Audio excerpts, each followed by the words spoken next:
सुरुवात होते की नारद मुनींनी 100 वर्ष इकडे तप केला होता आणि हे नारदेश्वर महादेव मंदिर तुम्ही वाचू शकता ते त्यांच्या नावावर आहे.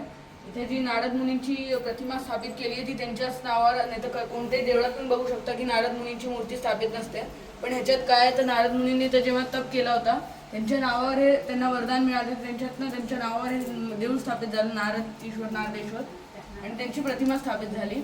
आणि इथे टेंबे स्वामी महाराज ज्यांचं मंदिर तुम्ही येता येता दर्शन घेतलं असेल परमहंस सरस्वती स्वामी महाराज त्यांचं नाव टेंबे स्वामी महाराज, त्यांनी पण इकडे तप केलेलं आहे. त्यांनी पण इकडे भरपूर साधना केली आणि इकडे तुम्ही या संतांची पिक्चर बघू शकता.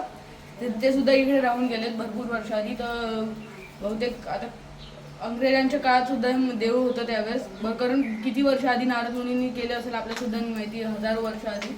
तर त्यावेळेस हे देऊळ स्थापित झालं होतं आणि त्याच्यानंतर हे आता रिनोव्हेट झालं आहे. तर त्यावेळेस तर फोटो आणि आता हे असं आहे. 100 वर्ष झाले त्यांनी इकडे तप केलं आणि 100 वरदानं प्राप्त केले. त्यातनं हे नारदेश्वर महादेव.